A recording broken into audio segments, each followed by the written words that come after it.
አሰላሙ አሌይኩም ወረህመቱላሂ ወበረካቱ። እንዲሁም ክርስቲያን ወገኖች ሰላም ብያለሁ። በያላችሁበት ሰላማችሁ ብዝዝት ይበልልኝ። ውድ የሀገሬ ልጆች እንዲሁም የቻናሌ ተከታታዮች ላይክ፣ ሼር፣ ሰብስክራይብ እያደረጋችሁ አበረታቱ ማለት ነው። ቤተሰብ ያልሆናችሁ ደግሞ ሰብስክራይብ በማድረግ የደወል ምልክቷን በማጥቆር ቤተሰብ እንሁን እላለሁኝ። ዛሬ ደግሞ ያው እንደተለመደው በሌላ ቪዲዮ ብቅ ብያለሁኝ። እናንተም ላይክ፣ ሼር፣ ሰብስክራይብ አድርጉ ማለት ነው። ወዳችኋለሁ የኔ ውዶች። የዩሱፍ አለይሂ ሰላም የህይወት ታሪክ ክፍል 2ን ይዤ ቀርብ ያለሁኝ ማለት ነው የኔ ውዶች። የሱፍም ወጣትነቱና ከአእምሮ ብስለቱ ይልቅ ውበቱን ጨምሮበታል። የአስተዳዳሪው ሚስት ይህንን ስታይ ሁኔታዋ እየተቀያየረ መምጣት ጀመረ። ከዕለታት አንድ ቀን ለዝሙት ራሷን አዘጋጅታ ከፍሏ አስጠራችውና በሩን ዘጋች። ከዚያም ተዘጋጅቼልሃለሁ ናልኝ ስትለው ዩሱፍም በአላህ እጠበቃለሁ እርሱ ወይም የገዛኝ ጌታዬ ኑሮዬን ያሳምርልኝ ነውና አልከዳውም፣ እነሆ በደለኞች አይድኑም አላት። በዚህ አጋጣሚ ዩሱፍ በሩን ከፍቶ ሲወጣ የሴትየዋ ባል የከተማይቷ አስተዳዳሪ የራሱ አለቃ በር ላይ ተገጣጠሙ። ሚስቱ ዩሱፍን አለይሂ ሰላም ተከትላም ስትወጣ ባሏ በር ላይ አገኛቸው። ለትንሽ ሰዓት በሶስቱም መካከል ዝምታ ሰፈነ።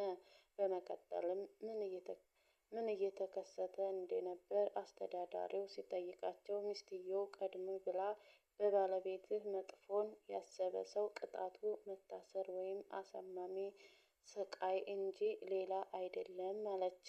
ዩሱፍም ንግግሯ ውሸት እንደሆነ አስተባበለ። በዚህ መሃልም አንድ በወራት ቤት ያለ የዙላይካ ዘመዷ ህፃን ልጅ ሊዳኛቸው አላህ በመሃል አስገባው። ህፃኑም ቀሚሱ ከበስተፊት ተቀድዶ እንደሆነ ወይም እሷ እውነት ተናገረች እርሱም ከውሸታሞቹ ነው። ቀሚሱም ከበስተኋላ ተቀድዶ እንደሆነ እሷ ዋሸች እርሱም ከእውነተኞቹ ነው በማለት ፍርዱን ሰጠ። አስተዳዳሪውም በመገረም ቀሚሱን ሲመለከት የተቀደደው ከኋላ ነው። ወደ ሚስቱ ዞር በማለት እርሱ የተናገርሽው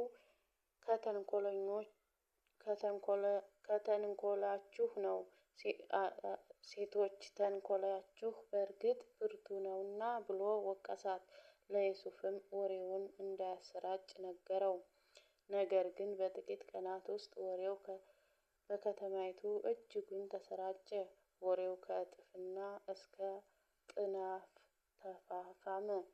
ይህንን የወሬውን መሰራጨት ዙላይካ ስትሰማ አንድ ሴራ ጠነሰሰችና አንድ ትልቅ ዝግጅት በማዘጋጀት የከተማውን የመሳፍንትና የከበርቴ ሚስቶችን በአጠቃላይ ጠራች።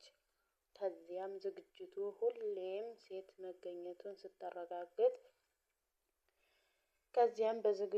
ሁሉም ሴት መገኘቱን ስታረጋግጥ ፍራፍሬና ቢላዋ በመስጠት እሷ መብላት ጀምሩ ሳትል ማንም እንዳይበላ አዘዘቻቸው። በዚህ መሃል አሁን መብላት ትችላላችሁ ብላ ሴቶቹ የያዙትን ፍራፍሬ መቆራረጥ ሲጀምሩ ዩሱፍና ግባ በማለት ድምጿን ከፍ አድርጋ ጠራቸው። ዩሱፍም ያማረ ልብስ አስለብሰው ነበርና ልክ የሌሊት ጨረቃ መስሎ ወደ ውስጥ ሲገባ ሴት ሁሉ አይናቸው በሱ ፈዘዘ።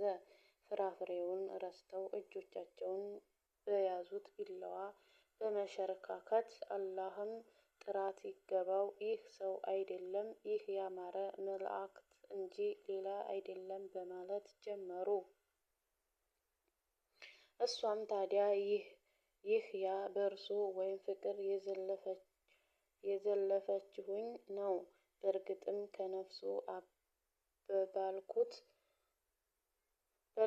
ከነፍሱ አባበልኩት እምቢ አለም። የማዘውንም ነገር ባይሰራ በእርግጥ ይታሰራል።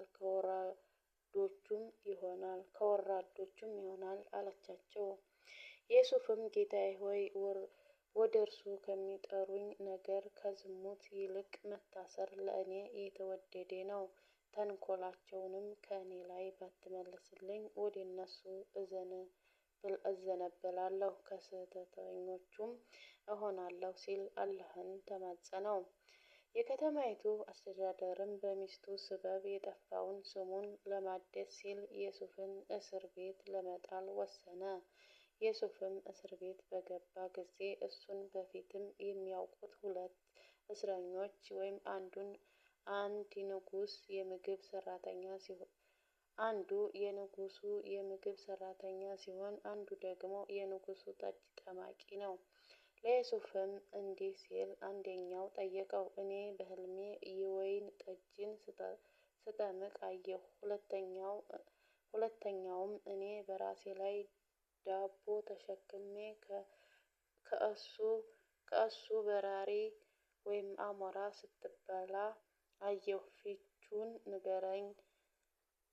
ፍቺውን ንገረኝ፣ እኛ ከአሳማሪዎች ሆነን እናይሃለንና በማለት ጠየቀው። ዩሱፍም ይህችን አጋጣሚ በመጠቀም እስር ቤት ውስጥ ላሉ እስረኞች ዳዕዋ ለማድረግ አሰበና ማንኛውም የሚመጣላችሁ ምግብ ለእናንተ ከመምጣቱ በፊት ፍቹን የምነግራችሁ ቢሆን እንጂ አይመጣላችሁም። ይህ የጌታዬ ካሳወቀኝ ነገር ነው። እኔ በአላህ የማያምኑን እነርሱም መጨረሻይቱ ዓለም እነርሱ ከሃዲዎችን የሆኑትን ህዝቦች ሃይማኖት ትቻለሁ። የአባቶቻችን የኢብራሂምንና የኢስሐቅን የያዕቆብን ሃይማኖት ተከትያለሁ። ለእኛ በአላህ ምንም ማጋራት አይገባንም። የአለማጋራት በእኛ ላይ በሰዎች ላይ የአላህ ችሮታ ነው፣ ግን አብዛኛዎቹ ሰዎች አያመሰግኑም። የእስር ቤት ጓደኞቼ ሆይ፣ የተለያዩ አምላኮች ከብርና ከወርቅ ከእንጨት የተሰሩ ይሻላሉን? ወይንስ አሸናፊው አንዱ አላህ? ከእርሱ ሌላ እናንተና አባቶቻችሁ ወይም አማልክት ብላችሁ የጠራችኋቸውን ስሞች እንጂ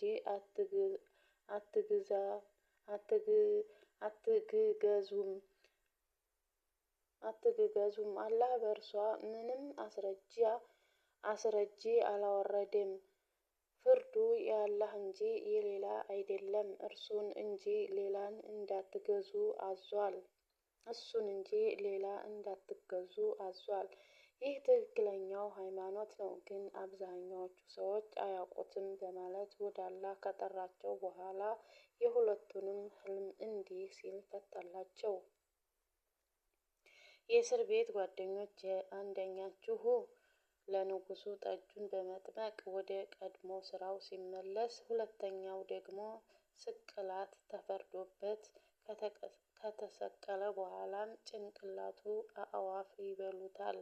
ይህ የህልማችሁ ፍች ጥርጥር የለውም፣ ተፈጻሚም ነው። ይህን ካላቸው በኋላ ዩሱፍ ዓለይሂ ሰላም ህልማቸውን በፈታው መልኩ አንደኛው ተወስዶ ሲሰቀል፣ አንደኛው ወደ መጀመሪያው ስራው ተመልሶ ለንጉሱ ጠጅ እንዲጠምቅለት ተወሰነ። ለንጉሱ ጠጅ እንዲጠምቅለት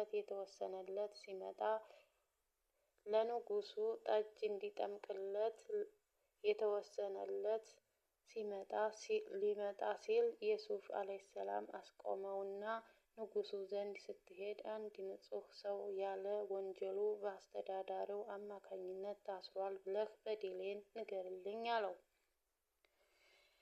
እሱም እሺ ብሎ ከወጣ በኋላ ንጉስ ዘንድ ወደ ስራ ገበታው ሲቀላቀል ዩሱፍን ከነአካቴው ረሳው። በዚህ ሁኔታ ላይ ዩሱፍ ለረጅም ዓመታት ያለ ጥፋቱ እስር ቤት ከረመ።